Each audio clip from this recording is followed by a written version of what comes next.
enthusiasm to buy. There's a lot of people, there's a lot of institutions, there's a lot of interest in Florida, whether it be land or it be condominiums or single family houses or REOs or you name it. Well, short sales not so much. So, you know, I mean, as it seems as if we're in the abyss right now and it's a real difficult time, it's a depression, it's a recession, it's whatever you want to call it. I mean, the interest is there, the people are out there, the deals are starting to occur, they're popping, they're happening. There were 3 land deals that closed in the Berkeley Avenue area in the last 6 months. There's 3 bulk deals that just closed in South Florida. Things are starting to occur. And I think that the risk is by getting caught up in thinking it's going to be 2, 3, 4, 5 quarters from now, I think what might happen is you might actually miss the boat if you are an opportunist. And I'm looking at this completely different. I work on the buy side only.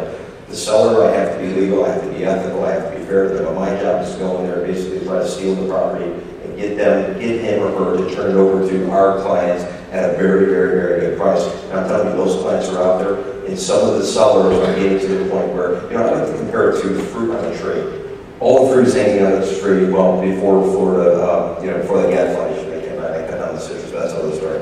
But when the fruit's ripe, it falls off the tree and it sort of lays on the ground. Now the question is, how do you identify that piece of fruit that's laying on the tree, and when does it begin to rot? And what we're finding, and rotting is ultimately when you can come there, you can take a very good price. What we're finding is that first 9-month window on a condominium tower, once it's delivered, it gets the TCO, and they start to get into closings.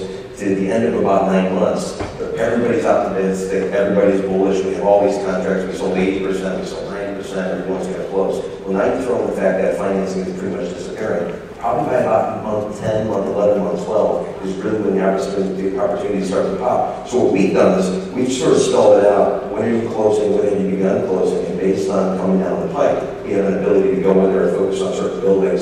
So when that moment of capitulation occurs, they can pick up the phone and give us a call, and we already have people sort of waiting in the wings. So, you know, I guess the point of my story is, the point I'm trying to make is there's a lot of people who want to do deals. It's a question of if you're a seller, do you want to get out, not because you're necessarily financially under distress, or do you want to get out because there's a policy decision and you see the other opportunities that are out there, and there's an opportunity cost that could be lost simply by sticking out and saying, hey, listen, I want to do this, it's worth this, I'm not going to give it to some guy at a discount. Sometimes you got to sort of, you know, you got to give up something in order to make something on the flip side. But, you know, we're seeing a lot of activity. It's a ton of activity. There's no reason to think that there's clouds in the sky. I mean, for me, it's all sunny. It's sunny, and I've never felt better.